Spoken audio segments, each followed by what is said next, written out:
Faut-il ou pas investir sur la thématique des millennials? On en parle avec Jean-François. Bonjour Jean-François. Oui, bonjour David. Directeur général de Cantalis. Alors, on sait que les millennials, c'est un concept, voilà, enfin on sait ce que c'est, mais voilà.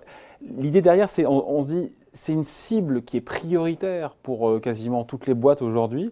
Et pour cause, j'ai récupéré des chiffres. Hein.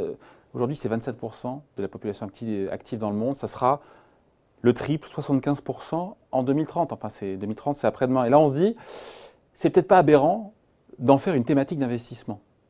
Oui, c'est ça le sujet. Oui, c'est ça. En fait, on sait qu'il y a une population. Déjà, un petit mot sur les millennials. De quoi on parle? C'est la génération Y, c'est la génération digital native, c'est les 15-35 ans, ceux qui sont nés autour de l'an 2000, 1985-2005. Voilà. On parle des jeunes actifs et on se dit, tiens, mais alors pourquoi ce serait intéressant d'investir sur cette thématique? Pourquoi maintenant? Ce qui est assez intéressant, c'est de voir effectivement qu'il y a un vrai changement culturel. C'est-à-dire que par le passé, vous n'avez pas connu cette époque, David, mais il y a une quinzaine d'années, on avait des jeunes qui consommaient de l'hypermarché, qui consommaient de la voiture. Enfin, il y avait une thématique très cyclique, alors que la silver economy, les seniors, c'était plutôt des secteurs défensifs. Il y avait cette thématique d'ailleurs, la silver economy. Exactement. On aime bien en finance. Investir sur des thématiques seniors, donc on va avoir de l'assurance, le luxe, la santé, les EHPAD, etc. Donc on se dit, il y a le pendant sur les jeunes. Alors pourquoi maintenant? Les jeunes ont toujours existé, c'est un pan important de la macroéconomie, de l'économie. Donc qu'est-ce qui s'est passé ces dernières années pour qu'on voit apparaître cette thématique au sein des sociétés de gestion? Justement, c'est parce qu'il y a un changement de mode de consommation culturelle. C'est beaucoup moins les hypermarchés, c'est plus les places de marché, c'est des digital natives, donc tout est digital.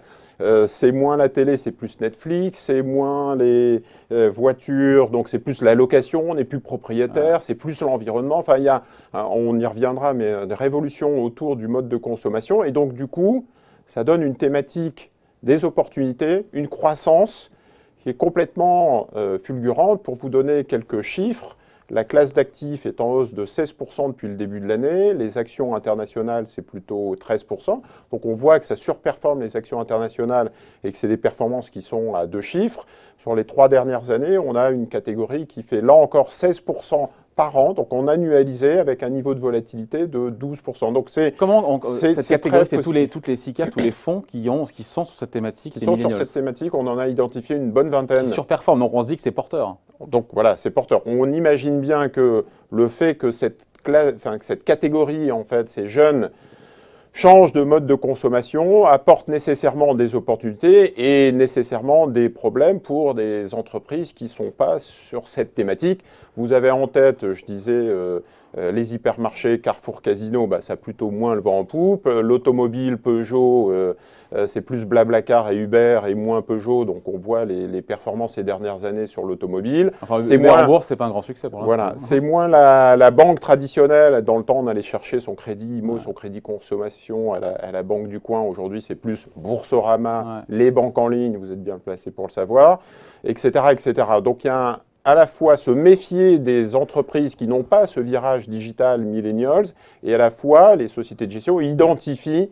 Donc on peut dire qu'il y a des secteurs, il y a des valeurs carrément estampillées millennials? Exactement. Donc si on fait la liste, on a commencé un petit peu à la faire, vous imaginez le fonctionnement, le mode de vie d'un jeune ou d'un jeune actif.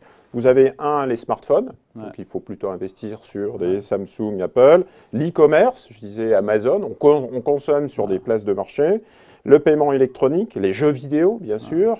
Le voyage, donc c'est Booking, Expedia, c'est l'application. En gros, il faut investir sur la tech américaine, pardon, non? Si je vous arrête là, non? Alors, oui et non. Quand on regarde la composition des fonds millennials, donc on en a identifié 3 sur la bonne vingtaine.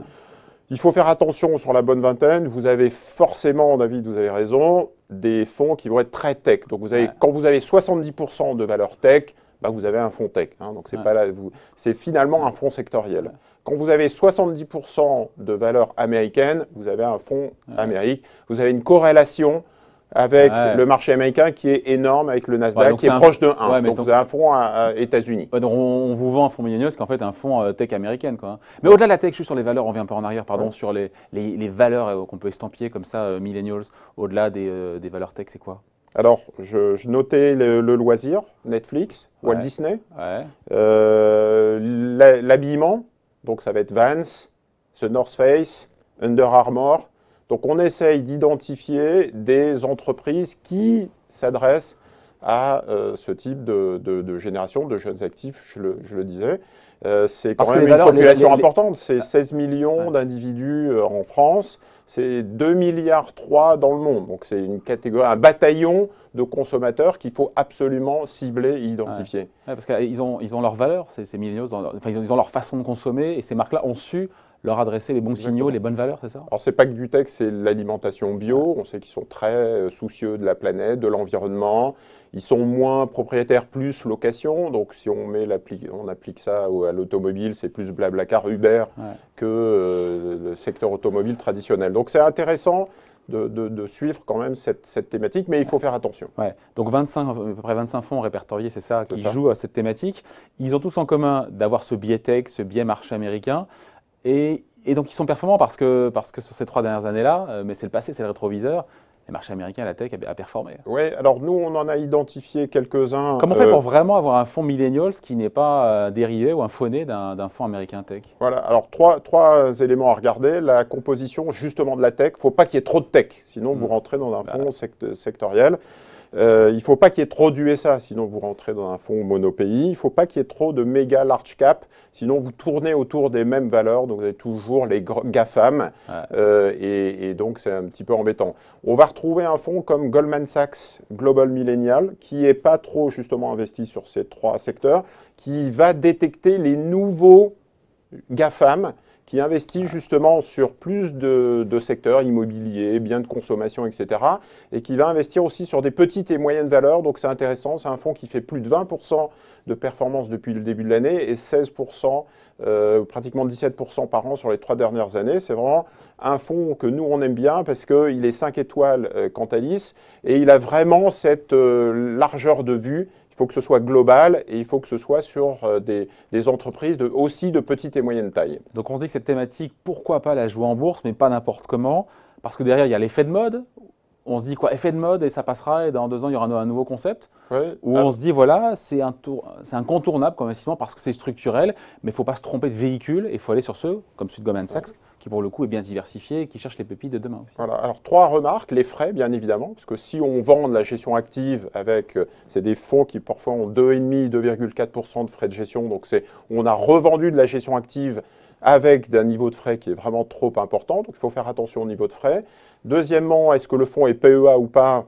Atimis Millennial Europe est éligible au PEA, donc c'est intéressant de pouvoir intégrer ce type de fonds dans l'enveloppe PEA. La troisième remarque que je fais, c'est bizarrement, alors même que les millennials sont très sensibles à l'environnement, on n'a pas de fonds ISR, donc c'est dommage. Ça va venir. Mais ça viendra. Voilà un petit peu. Donc pourquoi pas aller sur cette thématique, encore une fois, des fonds millennials, mais pas n'importe lesquels. Voilà, en faisant attention aux surpondérations sur les 3 éléments qu'on a évoqués, la tech, les USA et les méga caps GAFAM. Pour Cantalis, en tout cas, c'est le fonds Goldman Sachs qui s'en tire le mieux. Exactement. Goldman Sachs et sur l'Europe, c'est Atimis Millennial Europe. Voilà, merci donc pour ces commentaires signés Jean-François Bay, directeur général de Cantalis. Merci. Merci.